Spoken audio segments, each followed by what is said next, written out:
Welcome to all the participants, people coming in from all parts of the country. And Taskeen will be introducing our guest today. Over to Taskeen. Taskeen is our Women Entrepreneurship Yes, I'm Program here. member, and she will be the host today. Over to Taskeen. Hello, Dr. Maurice. We would like to welcome you to IBA. I wish that this was in person and that you were actually visiting the campus. Mr. Hans will vouch for the warmness of the culture and the people, and especially IBA, that we have to offer. I'll just give you a very brief overview. This is an aerial view. We have two campuses. So this is the main campus, and this is an aerial view of our university. And it has undergone a lot of renovations in the last 5 years or so. So it has used state of the art technology, and the buildings are very upgraded, and it matches the international standards. So it's Institute of Business Administration, and it is one of the oldest business schools in Southeast Asia and one of the leading ones in Pakistan. So apart from offering business education, we have recently also started to offer different programs like humanities and accounting. The Center for Entrepreneurial Development, which is who we were established in 2010. So we were established with the goal of fostering a culture of entrepreneurship in the region. So what happened was that we felt the authorities and the university also felt that there was a need to promote entrepreneurship amongst the youth. They approached IPA, and Dr. Shahid had undertaken that responsibility at the time, and he's still doing a great job at it. And inshallah, he will continue to lead us with the center. So this center was established to foster a culture and to ensure that entrepreneurial values with the use of effectuation reach different towns and cities of Pakistan especially, and also of the region and the world in general.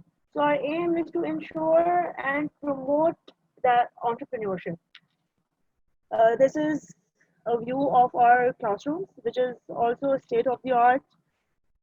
And the online entrepreneurship program, again, it was very reactive to the COVID pandemic. When COVID hit us, obviously the universities were closed, as it was the case with the world all over. So what we thought that we would start something online. So this was also very immediate. This was based on effectuation and the principles of effectuation. We established and launched this program with very limited resources, but the response was amazing. So this is the second wave, and the online entrepreneurship program is based on the Entrepreneurship Plus model, which is developed in-house, and it caters to the local as well as the international entrepreneurial values that people exhibit in their communities as well as in the broader societies. We also use effectuation, and we give an understanding of the business startup model, and then of course participants are taught and given an overview how to mobilize resources so that they can make the most from the least. And then of course we offer different mentoring sessions, and as you will see right now, we have interactive guest speaker sessions, and we are honored that you're one of the guests with us today. Uh, this is the reach of the program as of now to different parts of the country. We have two formats of the program. One is the beginner level and one is the advanced level. So right now you are interacting with the advanced level participants, and these are different regions and of Pakistan: Punjab, Sindh, Balochistan, Khyber Pakhtunkhwa, Gilgit-Baltistan, and Azad Kashmir.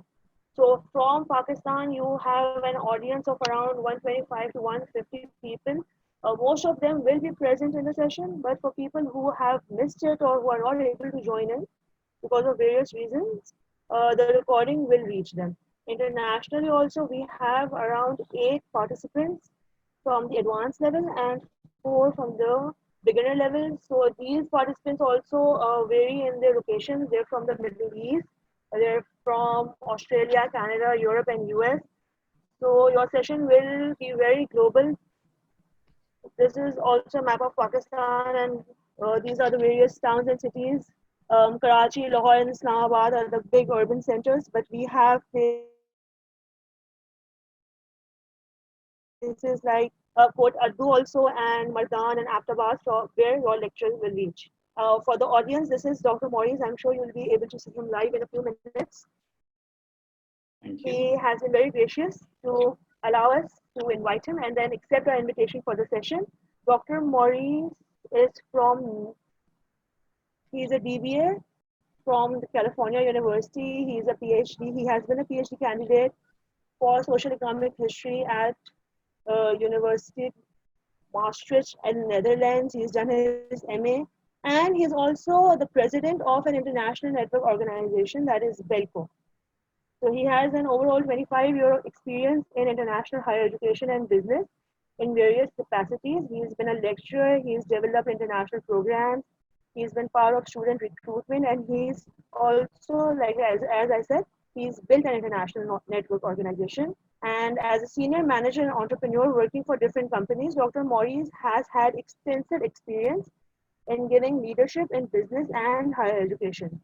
And he has had a comprehensive network of strong professionals in the field of education and business. So I'm sure this talk will be very beneficial for us. Based on his vast experience and work, Dr. Maurice is also equipped with different intercultural skills. And what is very impressive is that he knows a lot of languages. He is a native Dutch speaker. He's very fluent in English and German, and he has basic knowledge of French. So this is like, What? wow. Yes. And he is from Netherlands, so that's like a 12-hour distance, but he's covered that in, I think, short 12 seconds. So yay to technology and academia coming in closer. These are a few shots from his city. Dr. Maurice, have you visited these places? This is Eindhoven. your place. This surprises for you and for our audience that this is the place Yes, where he's going next. it's very beautiful. This is What another is this shot thing? of the city. What is this? What is this thing? This is That, the place. that was This a, is that's, Eindhoven. It's a it's city. just a shopping store. It's just a shopping store, Okay, nothing more. okay, okay. And he has been a faculty at the Fontys University. And this is a shot of his university. I think this is the library. Is it No, so? no, no, no. That's the main entrance, but it's It's the still main just, entrance. All just right. ready, just ready. And All right. But the glass architecture is very, very impressive, and I'm sure it's a very beautiful sight every morning. And this is an inside of the university. And when I was looking at this picture, it reminded me of Hogwarts for a reason of the staircases and the everything, but it's very amazing. So thank you very much for agreeing to do this session and accepting our invitation. And over to you, Dr. Maurice. Thanks a lot. So that was a quick introduction from our side and over to Dr. Morris. Stan Farhak, I hope you will be enjoying today and listening to your own country fellow via Pakistan. wow, nice introduction. I don't have to say anything anymore. Okay, wait. Share. Yes. Yeah, okay. It's everybody sees what I'm. Yeah, I also put some on my my screen. I thought, okay, I'm from Fontys University of Applied Sciences in Eindhoven. As third biggest region, economic region in the Netherlands. So we have the surrounding around Amsterdam, of course, because of the big airport. So that's the main area. And then we have, of course, Rotterdam as the harbor. And that's the second area, main area in the Netherlands. And then we have Eindhoven, that's more inside the country. And that is more the high-tech region. So there are three regions who are very important for the Netherlands and for their development. And I'm in the middle of, we call it the Brainport region. And I will show you a little brief introduction of the Brainport region, because this is what I want to tell about today is about a regional branding and also perception, because we all working or in education, or we have we are entrepreneurs, we want to start an company, and it's always the questions, I want to be something as a company, is that what I want to be? Do other people see that in the same way? Because your perception is most of the time not correct from what your consumers or your partners or other companies think about you. So, and this is something I want to combine as a kind of regional branding, perception, and what that means for your own business as an entrepreneur, that most young entrepreneurs who start with a company are very focused on what they have to produce and what their product is and how to develop that and to bring that to the consumer. But they are not always correct in there or not aware how huge the influence is of the consumers, how they see you as a company. So this is something I would like to bring in a more general perspective, because I think this is very interesting for, I think, even bachelor students who already have companies, master students, it doesn't matter, it's more a kind of mindset. Let me see if it works. Yeah, oh, yeah, downstairs. Okay, regional branding. So it's about image, identity, reputation, and competitive identity. While regional branding, everybody knows product branding of a product of a company.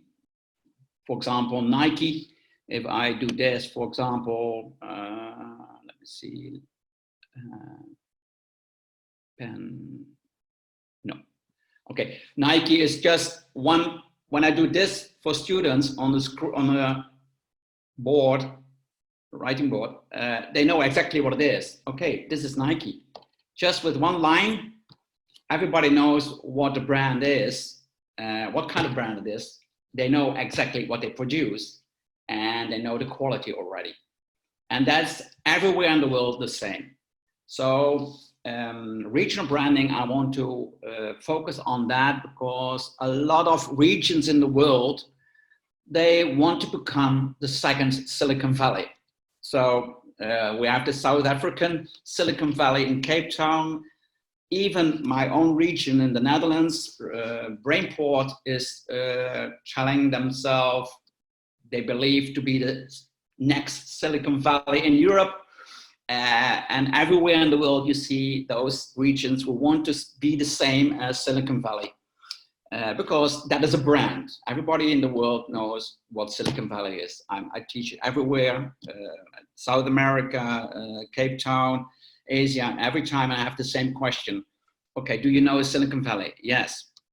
Where is it? In the US. Okay, and then it gets difficult because then they have to go to the region, but they know exactly what Silicon Valley is.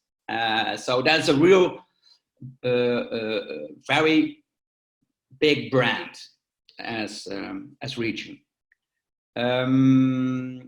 Nation, region, city, company, product. So nations are branding themselves, region are branding themselves, city wants to brand themselves, companies are branding themselves, but also products are brands itself. I wait with this. This is a kind, I will later on, I will come back to a kind of little examples of how, what the perception, what a company wants to believe, their consumers believe. So I have some little examples of, I have even a commercial from Pakistan for Coca-Cola. So to show that in every region they have their own, no, they don't have their own commercials. This commercial is also, you can also find it in Europe, but different people. And you can also find it in the US with different people. And sometimes they use commercial where all kind of people in the world are together. Most of the time they do that with university students. So it is also give them a kind of perception for what their brand should be. So what I always do is this. This is something, yeah, everybody knows what it is. And I want some interaction because I don't know how many people, but I'm not so, wait. But I would like to hear, yeah, one question is, of course, what is this building? And does somebody knows where it is? Please just open your mute it and say it. because this is also interaction. Somebody? That is Burj Al Khalifa, Dubai. Thank you. Please, all others participate. This doesn't matter that it is not online. Even then, you can also participate. Don't be afraid to ask questions or also to answer a question I'm asking you. Dr. Maurice, the chat box is enabled. If you can view it. What can I do it? The chat box is enabled, so participants usually interact during Oh the yeah, session. wait, yeah, true. Yes. Yeah, sure. Where is it? Let me see where it is. Right next to the share screen option. It must be. Wait. I saw it just a moment ago. Okay. No, this is not. I will find it.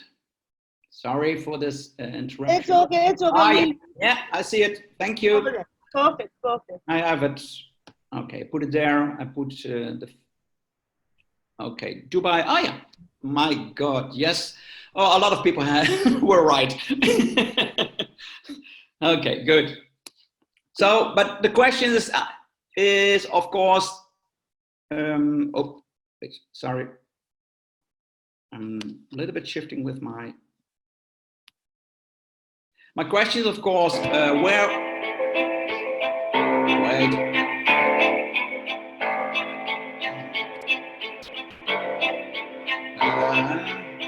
Something is happening.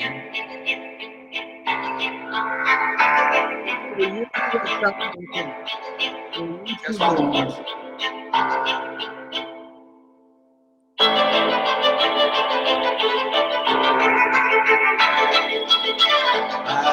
I'm coming back.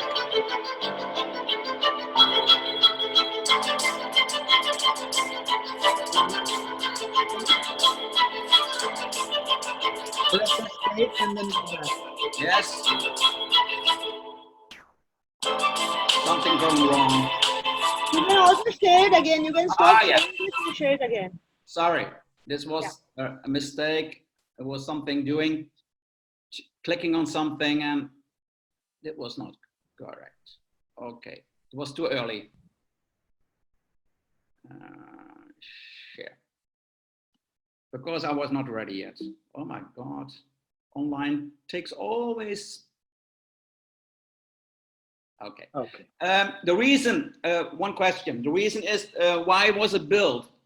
Why would somebody want to have the height of the tallest building in the world? That's iconic, yeah. Identity of the city or country, branding of the area, exactly. Yeah, image, tourist attraction, the market. Yes, absolutely correct. So this is iconic buildings, or to build something very special is necessary to attract investors, attract tourists, attract attention. So it's all kind of ideas behind building something or to organize something. So Tokyo 2020, now 2021, if you want Olympics, that is of course a huge investment, but it is also focusing on investors, tourists. You know that eventually economic growth will come out of that. Absolutely. So this is something to keep in mind.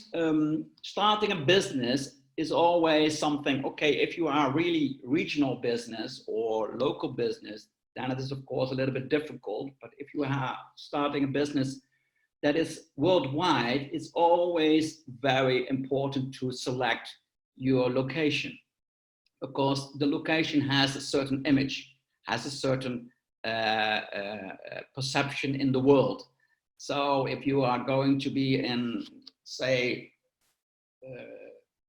you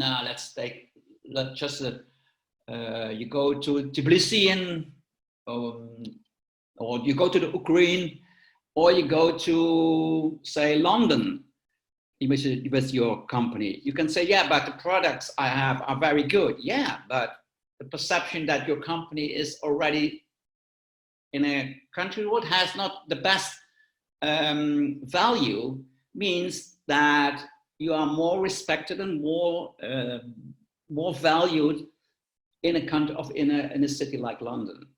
That sounds very strange, but in general, people are always connecting countries to the importance of a company.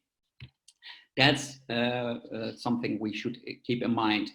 I will show you very short. This was running just before, so I want to show that this is Brainport Eindhoven.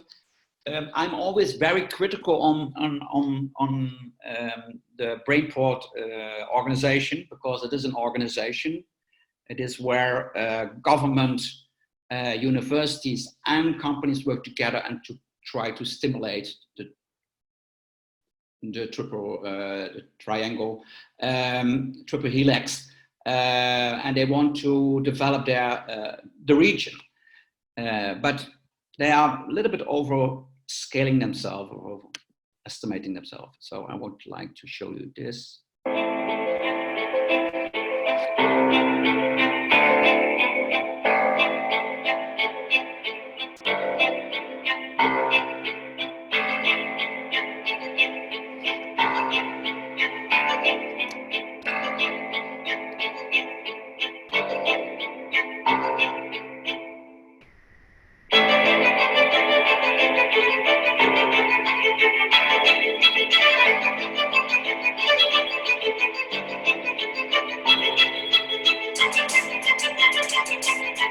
Dr. Maurice, the video is not playing.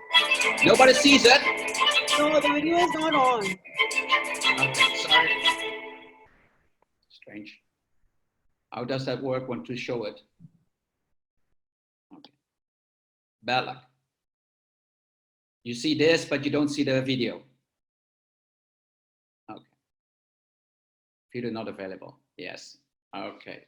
I'm not sure how that works, but that's change. Yeah. You can go back and take this off and bring that on. Taskin, you can guide him, please. Yes, are you still? It's Yes. still not on. It's still not on. Are you playing it directly from YouTube? Yeah. Yeah. So we need to see the YouTube screen. What we can see is we can see your slides right now. So you need First to. of all, I have. Yeah, I know what I have to do. Wait, I know what I have to do. you unshare this and then come back again. Yes, and now I'm going to share this. Okay. Select the volume as well. Select There would volume also here. be there would also be an option for sharing your computer. Yeah, I have it. Yeah. This one. And okay, I know it now. Thank you. Sorry. Thank you. Back. This one small. Sharing this one, and then we go for sharing this one. Let's see.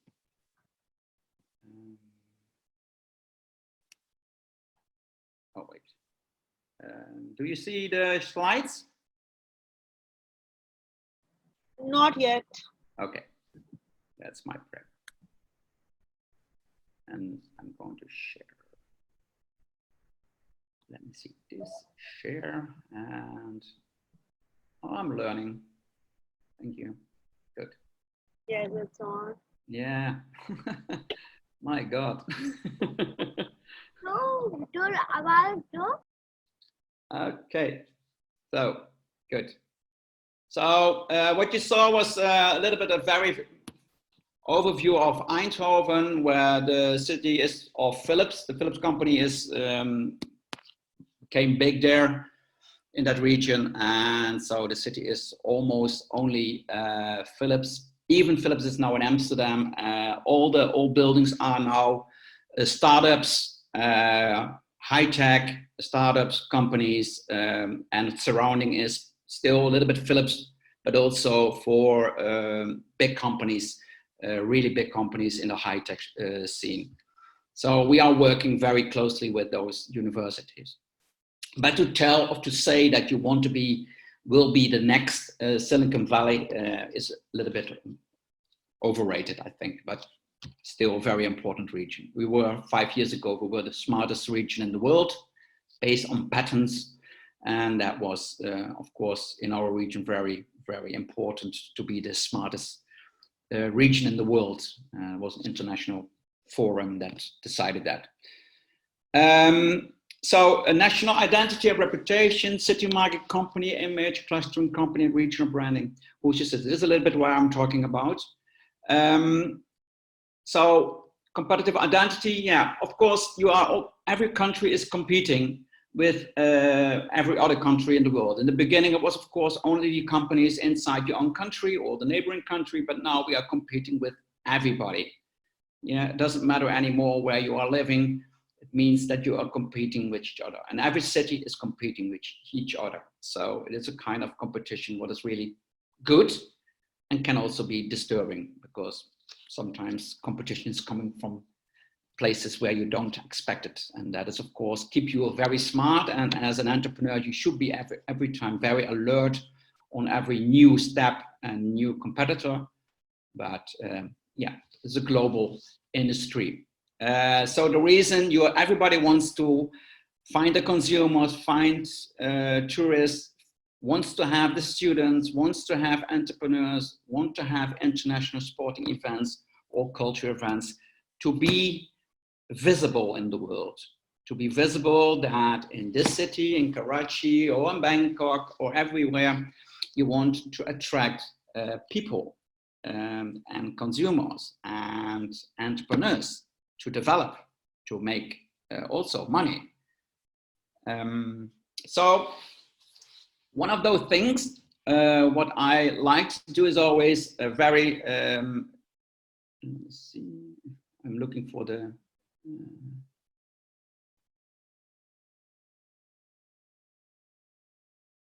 I'm still looking again for the, oh yeah, shit, yeah. What I like about, wait, I don't know why, yeah.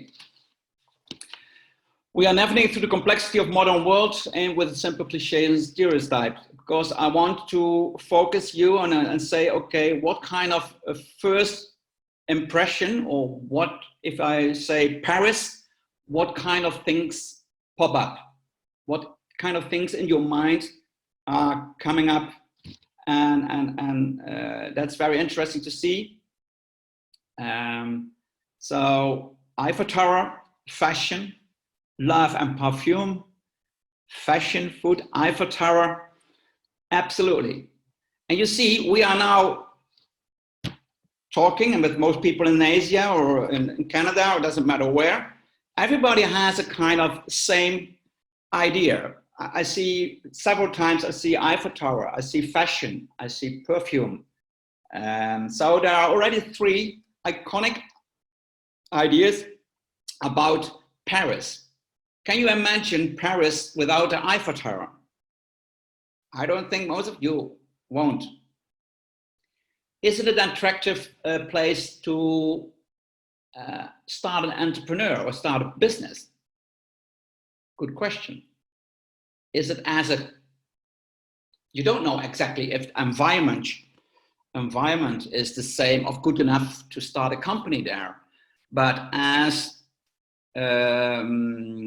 basis, or as your head to start a company in Paris, is that a good place to start a company in Paris? As a question, maybe.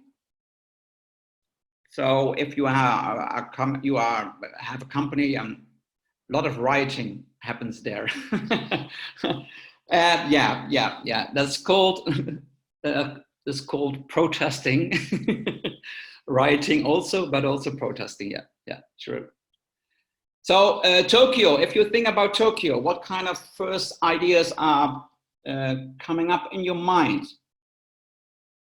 Technology, yeah, absolutely, yeah. More technology. Other aspects? If you think about Tokyo, smart city, absolutely. Expensive. Tech, I mean, sushi, cars, absolutely. Now, okay, thank you for your response. It's nice to see that innovation, international electronics.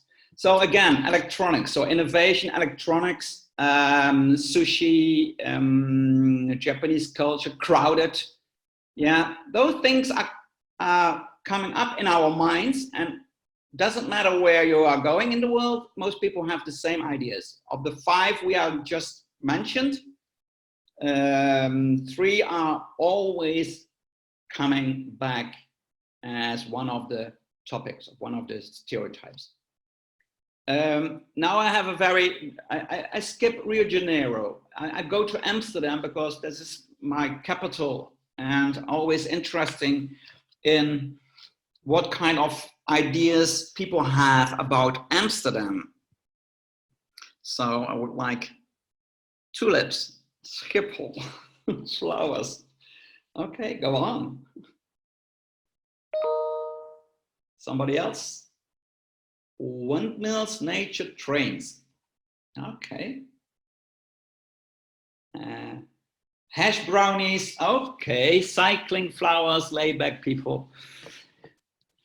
Free spirit, windmills, scenic canals. Okay, thank you. Yeah.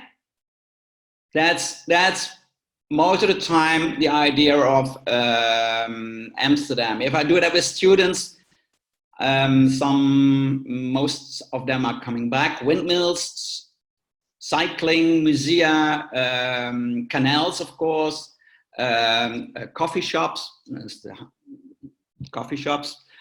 and then for some, the red light district is also something they are very high in the things they will talk about. It's a very strange. Is it a good image? Reputation, is it a good image? That's the question. Yes, I see somebody says yes, it is good. Yes, and I think Amsterdam has a good image in the world. Even there are many things who most people don't like, but it's still open-minded and that kind of stuff. So a good reputation is very important. Paris has also a good reputation. Tokyo has a good reputation. Switzerland, that's something. Is Switzerland clean? Yeah, quite positive characters are not used to Switzerland. Alps, natural beauty, tourism, beautiful, chocolate. Black money, banking, we call that banking. Geneva, infrastructure, Swiss banks, chocolate cheese. Watches. So that's, of course, don't forget that. Yeah. Nice to see. It's every time it works. It doesn't matter where I ask this. This is every time coming back. Yeah, the reputation of a country is based on the fact, are they brands? In general, they are brands because everybody in the world has the same perception of that country. If I say of city, Paris, everybody was talking about the same things. Amsterdam, everybody was talking about the same things. Switzerland, everybody was talking about the same things. So everybody has the same idea about the country or city. So that means it is a strong brand. Even bad things that happen, like a few years ago in Paris, everybody knows this, some terror attacks. It was, of course, nobody wanted anymore to visit Paris. It was unsafe. And nowadays, Paris is again the same as it was before. So it's still, it has still such a, and all tourists are there, everybody is going again to Paris. So the reputation or the brand is so strong, reputation is so strong that even some incidents are no problem to cope some difficulties. And of course, this is not so easy for cities or countries who have a bad reputation to sell their country or to sell a city to visit as a tourist. For example, no, this is maybe it's good. Reputation is weak or negative when we don't have the same idea about it. And of course, when you have a weak and negative reputation, is absolutely, I don't say very, let's say very difficult to turn that around in a very strong and positive reputation. It seems that the other way around, it is not so difficult. It keeps, when you have a strong reputation or positive, yeah, it is very difficult to turn that around in a very negative way. So incidents are not always effective. The effect of incidents are not enough to bring the country or city in a negative daylight. And in our geopolitical area and things are happening in the current world, of course, all things are moving and all perceptions or the way you look to some aspects or regions are turning around every time. So we are not looking anymore to the US as the same we did before. We don't know, not look anymore to China as the same before. So it's changing. It's just changing world. Governments need to know what the world's perception is, but also I think companies need to know what the perception is of their country where they are working in or where they are settled, and what the perception is of their brand and their company. So be always aware what you are, what other people think about you, because that can lead you and give you a kind of strategy to for bringing your company more positive way in the market. So this is a bit about coordination inside countries, because if you say, okay, I want to go to sell Iran, for me, for example, I always take Iran because that's of course a country in a perception of the people as not positive. So, but the country wants to sell Iran as a tourist region. So that is very difficult in all the promotion and things what are happening to put yourself in the market as a touristic area. So that's, I think sometimes it's very difficult for governments and to work together with this different kind of things you want to do. And sometimes you see some commercials about going on holidays to Iran. Even it is one of the most beautiful countries in the world. Even Pakistan, I saw pictures from Hans, and it's an amazing country, but the perception can be completely different. Okay, this is about, yeah, task for promotion, positioning, and reputation management on global scale is familiar one in the world of commerce. Yeah, you have to try to be one thing. Synthesis, oh wait, for example, Japanese Korean tech firms are perceived. Yeah, why is Pakistan not a brand? Of course, Pakistan is a brand.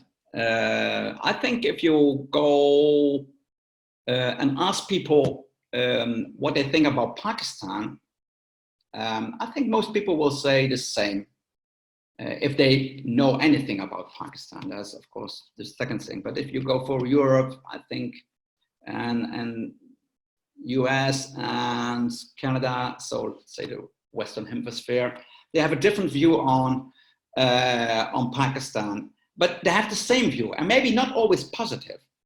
I'm sure most, yeah, exactly. Pakistan sadly is labeled as a terrorist state for years. Terrorist state, no, but things happened, and that's the only thing we see. Don't forget, our perception is based on what we get, and we are now in the area of fake news,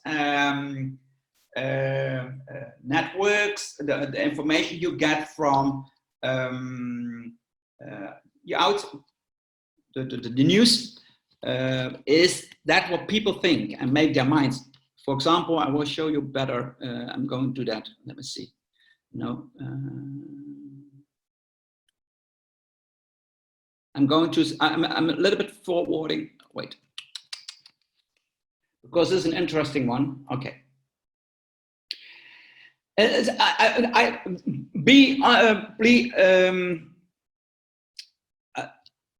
First, I want to say that I'm not offending anybody when I'm talking about this. This is more about perception and based on what we are doing that. Sometimes it is, and it works very well most of the time, but online is a little bit difficult. So I always said to students, okay, we have 2 equally qualified candidates for a senior management role. Would you be more likely to pick the Indian or the Japanese? And they are equal, they are the best grades, absolutely. Yes, see, I see some people writing Japanese. I know, I took it because I know the geopolitical situation in that area. So I know that perception and the idea that I take the Japanese because I like the country better, so I will choose for him. And no, but they are equal. They are equal candidates. They have the same skills. They are absolutely identical. And then it gets difficult, but then you are going to use your mindset, what you have as perception for the country he's coming from. It's a very interesting thing how it works, and you can put different countries inside that, but choose this. I don't know. But if the Chinese state circus and the Thai state circus were in town, which one would you expect to be better? That's also the Thai. Okay, that's nice. Chinese, Thai. Oh my God, Chinese. So from those who did see, are choosing now, is interesting. For those who are choosing now a circus, who did really see the Chinese really visible, your own eyes, went to this Chinese state circus? And who went really to the Thai state circus? And then most people will say, I never saw them in real. I never saw them in real. Good, somebody saw them in real, perfect. But did you also see the Thai state circus? No. I'm sure not, no. This is not, it's how it works, because the Chinese state circus is something we well known. We know from news, from what we hear, we know that it is a good circus. So our perception is now not based on what we see, what we saw with our own eyes. No, our perception is based on what other people said to us. And yeah, it's known worldwide based on they had the attention. They had maybe the money to travel around. So there are all kinds of reasons Chinese state circus is more famous than the Thai state circus. But doesn't mean if you maybe see the Thai state circus, it's maybe more amazing than the Chinese state circus. That's what I want to say in this. Perception is not always based on real experience, your own experience. And and that's something you also as an entrepreneur or where you work, it's always nice. You think people should think this way, or people think in a way you don't like it, because, and then it's not that you are not good and that you are wrong. No, it's more that people have a kind of idea around you that makes this kind of thinking. So this is a very interesting psychological, maybe also cultural thing, what works and what really is interesting to take it with you in a kind of entrepreneurial environment. It's nice to see in Eindhoven is a really international city, and students are working with startups together and also international people. It's nice what they learn just to work with international people. They don't do it the same way we do it. No, they are different. They have maybe a different and maybe a better way of working. So learn, I always say. Just like commercial brands, some of the glamour of the nation also reflect back on us for choosing it. Yeah. So we know the German engineering, Hans knows, yeah, the cars, the German cars are the best cars in the world. Is that true? And I'm sure now what people say, yes, that's true. But yeah, see, somebody says yes. I'm sure Hans will also say yes. The German engineering is, of course, famous. But are the cars nowadays not really competitive to each other? Is this a kind of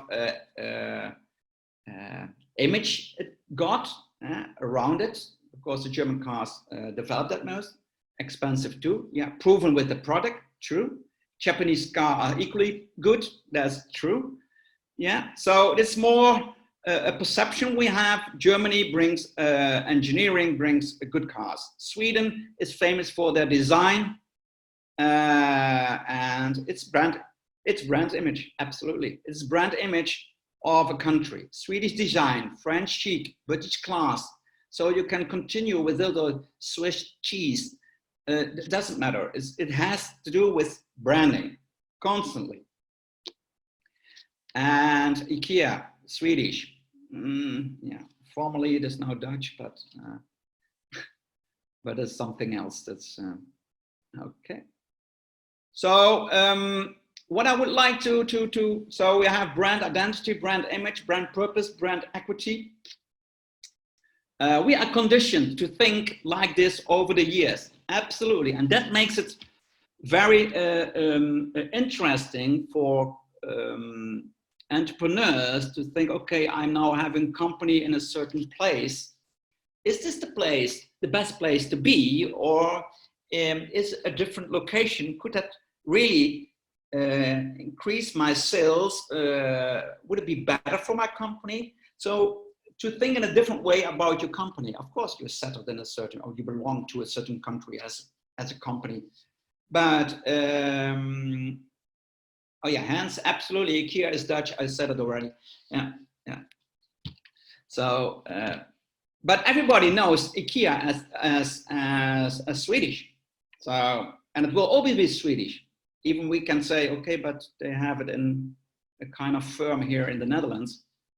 An intelligent entrepreneur knows how to position his business. Oh, that's an interesting one.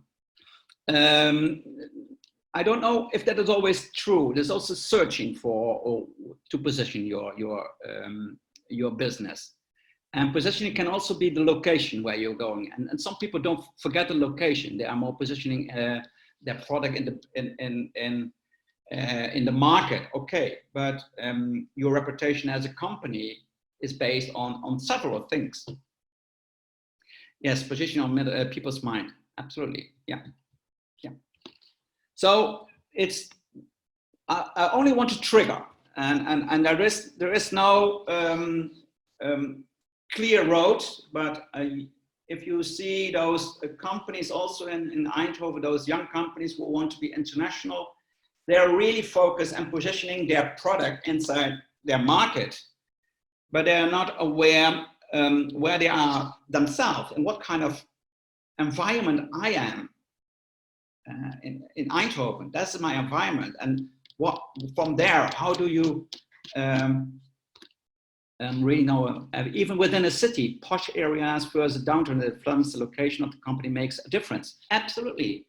If you have your hotel in the slums, or for example, you have a hotel, same kind of hotel, absolutely the same, and you have it in the slums or in the high end, that is a difference.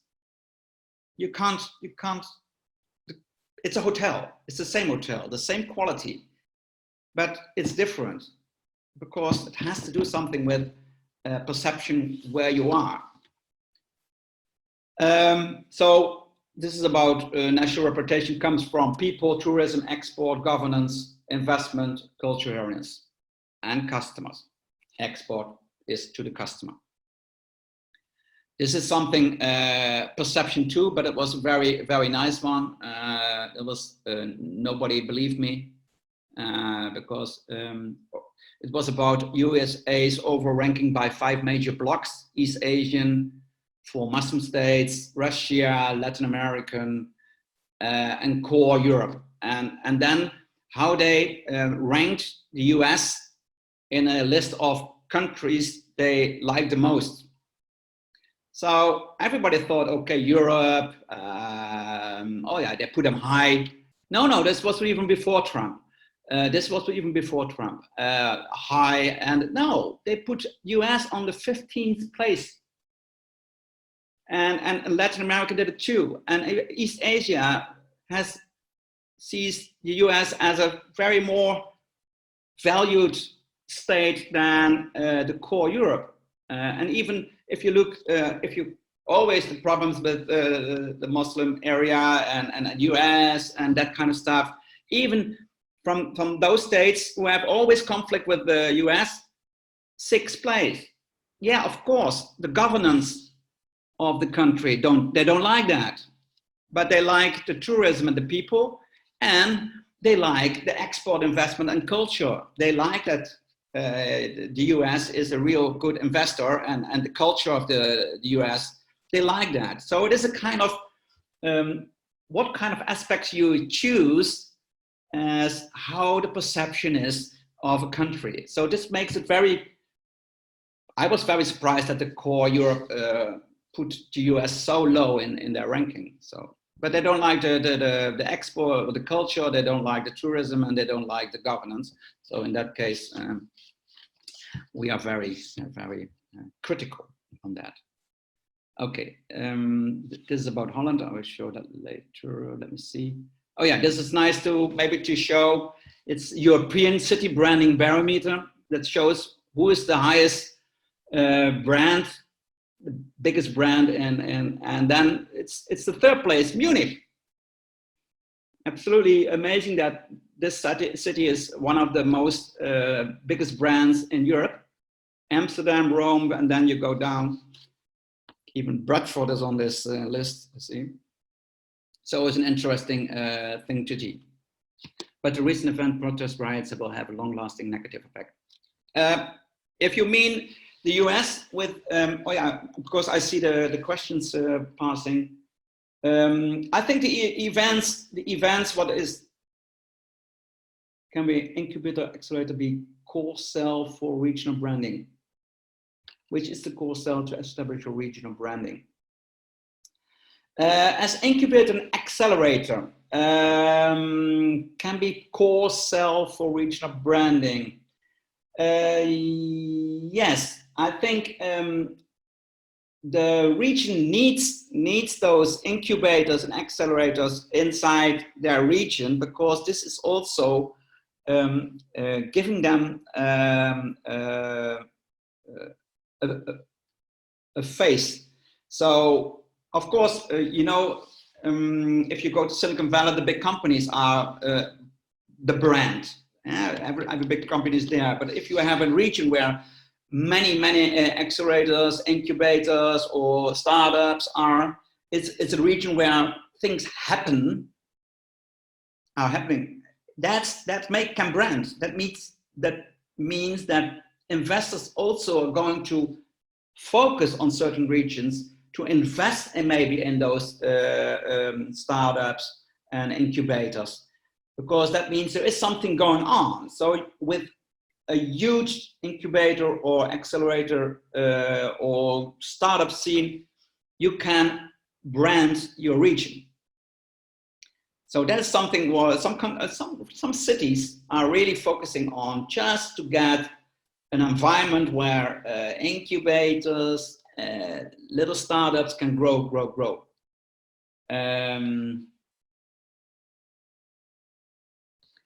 Let me see. Can an incubator be the core brand? Do we need unicorns to establish regional branding? It depends what you mean with unicorns. Can you add something? Then I can answer it. If you, I think I know, but I don't want to. Do we need unicorns to establish Google, Facebook? No, I don't think so. No, it's a plus if you have it, but nobody gets. Nobody gets the big, say, not everybody has the Philips or the Google or the Facebook in his town and can use that. As an incubator like ASML, and nobody knows some, let me see what I write it, the name of ASML. ASML. This one you have to check on internet. ASML is an incubator from the Philips company. And it is now one of the biggest company in producing chip machine in the world. It has, at this moment, it has 85% of the world market. So I'm sure everybody is walking around. Incubator mostly allows the incubatees to stay for 12 to 2 months and then they grow originally. Yeah, absolutely. Yeah. NXP is another one. Yeah, absolutely, Stan. Yeah. Yeah. So they are coming from a big company. They put them on their own feet and they grow, and they're really big, huge companies. ASML is for the Netherlands a very important big company. Actually, it gives a short duration and help them. Yeah, absolutely. Thank you. Okay, let me see this. Now, this is interesting for those who are working in. Okay, this is where's your city? Spiky World. I like that book about Spiky World. It's an interesting one where do people find their place and what is the reason to go somewhere? So we always say, okay, why is the company there? Why is the company there? Because sometimes you have to move to a location where it is interesting to live. Living is so important for people. So if you need expats from or people from abroad, international employees, then you have to be on a location where it is interesting for them to go. And I always say, show this. This is a world, spiky world. So the spike means concentration of people. And this is the spiky world of the world. You see in Japan, big spikes for population, and Europe, of course, and you see in the coast regions are most of the time the regions where is a population. If you go to the star scientists, where are the star scientists in the world? Oh, wait, back. This one, this is star scientists in the world. So, I mean, star scientists are the top scientists. So, the top. And everybody wants to have them. And you see, they are most of the time, they are in London area, and they are in Europe and USA, absolutely, in the East Coast and the West Coast. But and now it's interesting to see that where is the biggest innovation in the world? And then we see something different. Yes, Japan, Taiwan, Moscow region, Paris region, Silicon Valley still there on the left side, on the west coast of US. But you see, India, of course, would be there, absolutely. Sorry, this is a little bit older, spiky. Singapore. So there are many places where there is high innovation, but it's very strange that the star scientists are there. So there is an explanation for this. Why are the star scientists at the West Coast, for almost only in the West Coast and the East Coast of US and a little bit in Europe? But innovation is in a different place. There's a reason for that. And then I get back to what I told before is about, just tell me. I want to see some nice answers. It's an interesting, I always bet with students, they get 10 euros if they guess it.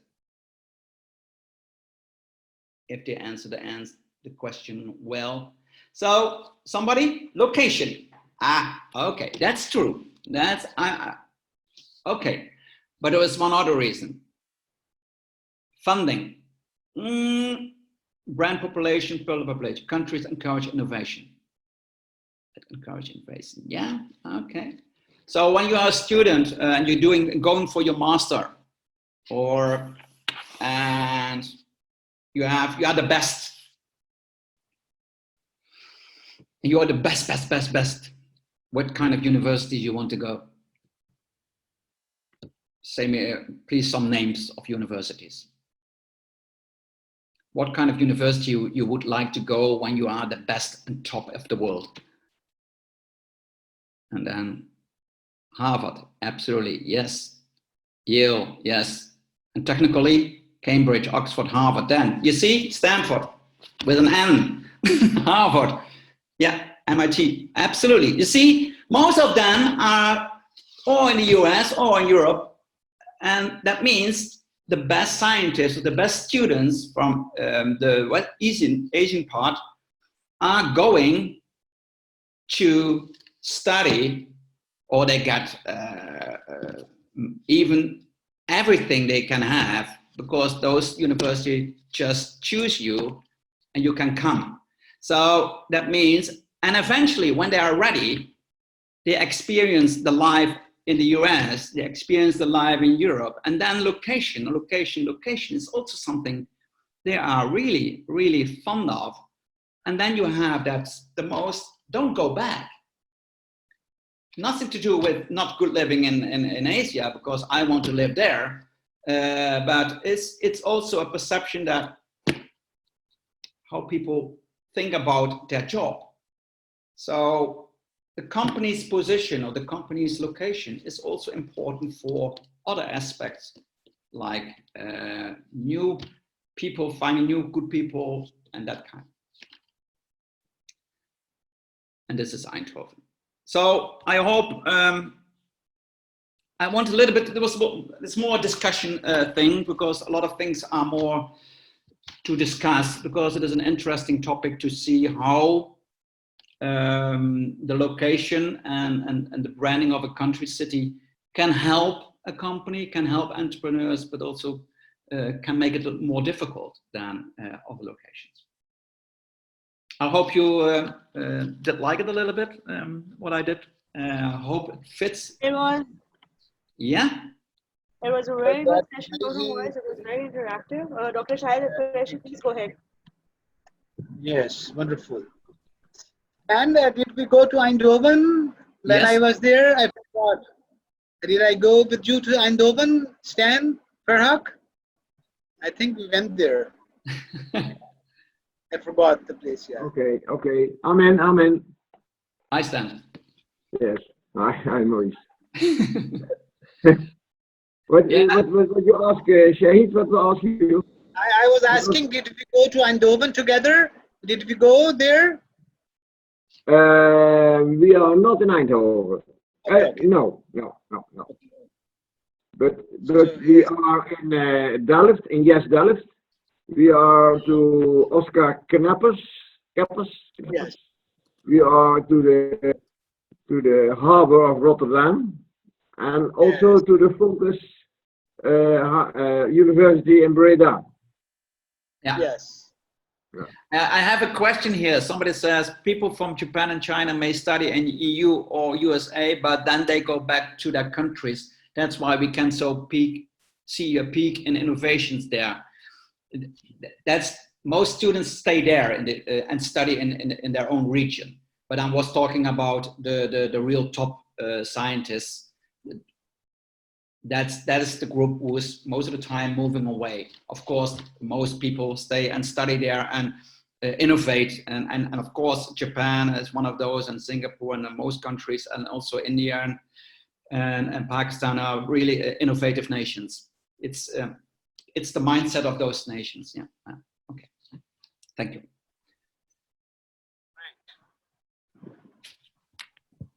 Other questions? I like to. I think it was a great, a new, very different perspective, and it added to our knowledge about this branding thing and location thing. I wasn't aware of this, and I think it gave us more you see, any deep insight. I really appreciate your presentation. It helped me to look at.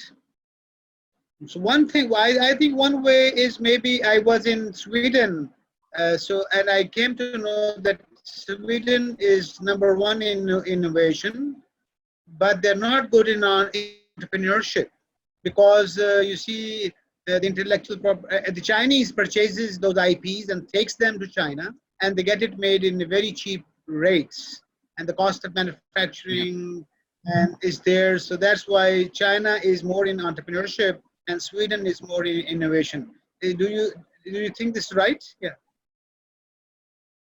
I think that's in some way correct. Yeah. Yeah. Yeah.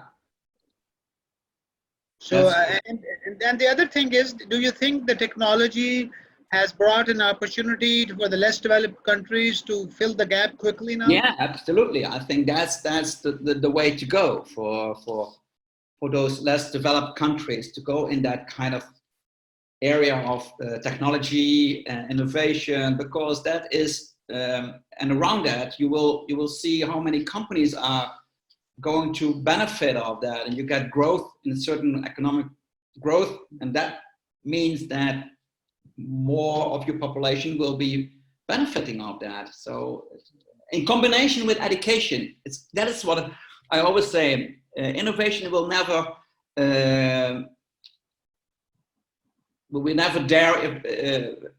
available when there is no good education around it, and I think that's the basis. Silicon Valley, there was Stanford was there, so that was. Exactly.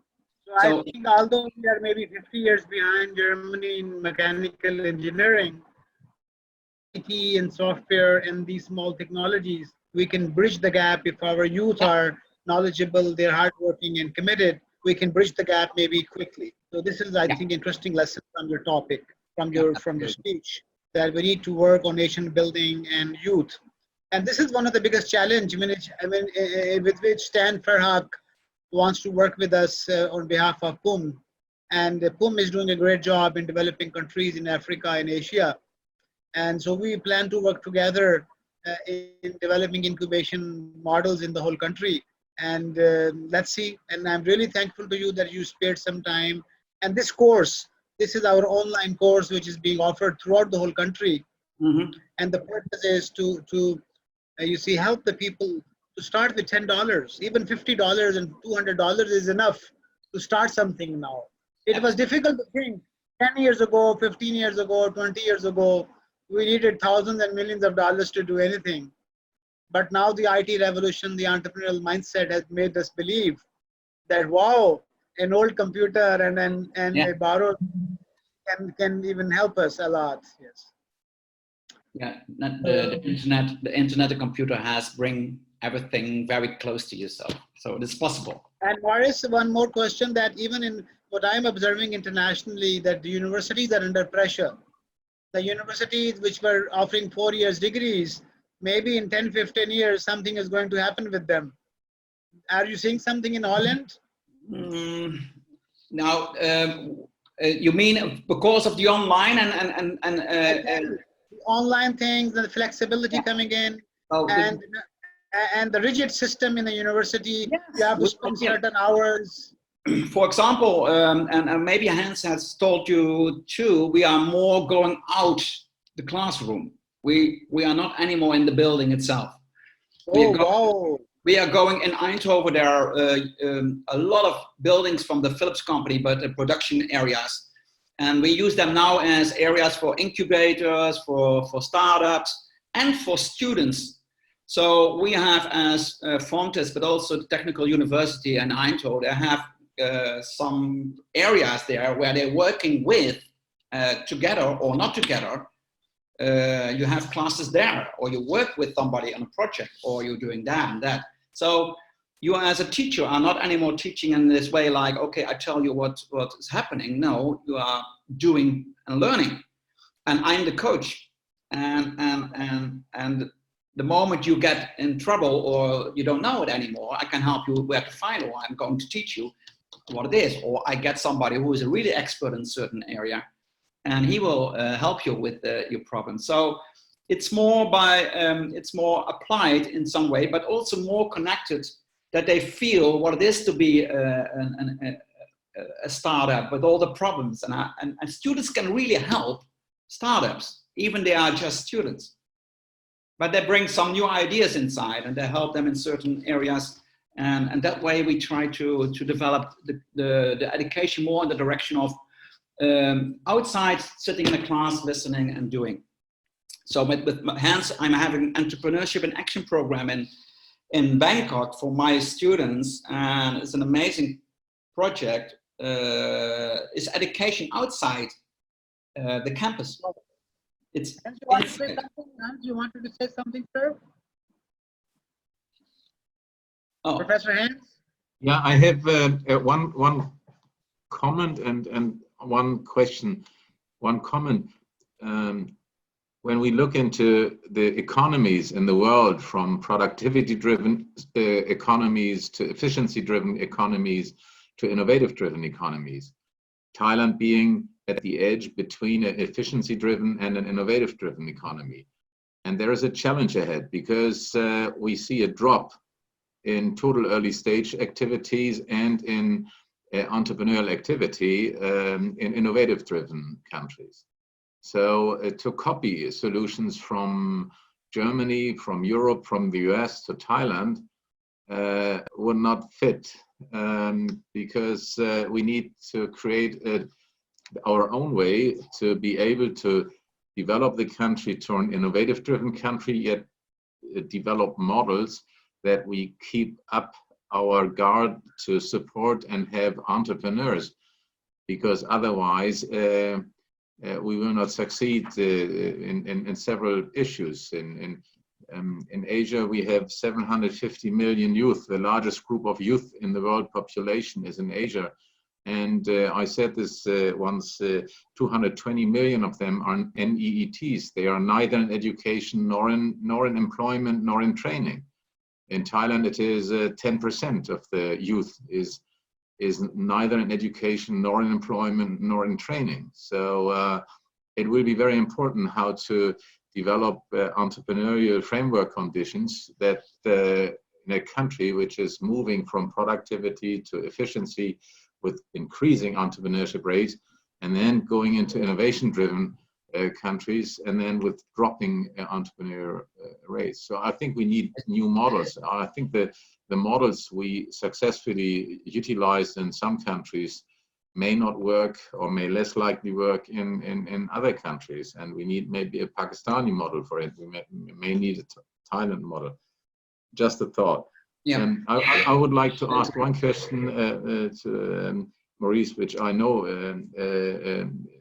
there is a very interesting program of the Balco Alliance. So you analyzed together with the founding universities what are the core skills needed, and then you choose from then 6, and you created a modular system of education. I think it might be interest for us here in the audience to hear about briefly about this this modular system of 3-week modules, and you can go to several places. I even can show you something very short. It's good to show it. Okay, and sorry. So what we developed in the Balco Alliance is a kind of module system. That means we have 3-week programs. Just checking it. If everybody has a moment. It's good to show, because this makes it very interesting to. Okay. So, ladies and gentlemen, thanks for your attention, and thanks to Maurice, who is explaining us a lot of things. Muammar Qadhafi has very good comments. Please keep on, Maurice. I'm just saying. Yeah, I try. Yeah. I'm going to work with that. Qadhafi Sahib has very good comments. Malaysia invested in the youth. in 1990s to get them education in the US, and they became self-sufficient. They have their own PhD programs and research activities. So Malaysia is a good example. I agree with Mr. Qaddafi. I saw many Malaysians studying in the US, UK in 80s and 90s. Yeah. So, and once again, we have some question maybe coming up in the meanwhile. Noman, Yusuf, can you quickly comment in the meanwhile what do you want to say? Yeah, I'm going. I find it because it is interesting to share. I mean it really. Yeah. You keep on finding. In the meanwhile, we can ask them to say something. So we have people. We have Nazli, she's from the Women Chamber. We have Nareen. We have Dr. Jamil from Ahmedabad, and all representation. Navis Saba from Karachi, Mohsin, Multan, Bao. These are representing the whole country, and I appreciate those people in Canada who were there early in the morning and trying to attend the sessions. So once again, it's an humble effort from the IBA Center for Artificial Development. Stan, I hope you are enjoying. Your wife is okay. Stan and his wife, they were my host in Holland, and they took me around in their own car. And I studied 4 or 5 universities. I learned a lot. And based on that learning, I really applied that, and it was very beneficial. I thank them for arranging lunch for me, and over to my friend. Yes. Okay, what we did is an international modules semester program with the Belco Alliance, and it is about employability skills. We tried to select from the 21st century skills. We selected 6 what the company missing when they received students from our universities and from Finland and from Denmark and from France. And there were a kind of, you can imagine that it was communication, it was proactivity, it was problem-solving skill, illiteracy in technology. So we had 6 ones that were really important for the companies to have, that newcomers, new people would have that. And we said, okay, let's make a program, and we got European funding for that, based on 3 weeks modules, to be sure that those skills are a little bit learned by the students. So there was a 350,000 euro funding for that project, and we're still going on with that. Eventually, it looks like this. It went a little bit bigger than we thought. Okay, if you see here is module 1 is from next August till 18 September, and there is a business modeling and creativity module in Bordeaux and in Eindhoven, both. Here Eindhoven, Bordeaux has corporate strategy. So in this period, students can choose, or I stay in Eindhoven, or I go to Bordeaux in France, or I go for a 3-week internship to Japan, Korea, Hong Kong, or India, if you want. The second module, branding and advertising in Eindhoven, corporate. So you can move from here, and then you say, okay, I go to Bordeaux. I'm going for 3 weeks there. Then I also do wine management. No, I'm going to Stanford and Bangkok, of course. Where else? I go do the entrepreneurship and action program. And then I go back to the Netherlands because smart cities and airport is there. And then global challenge. And the last one is that. So students from the Belco Alliance are able to choose module system.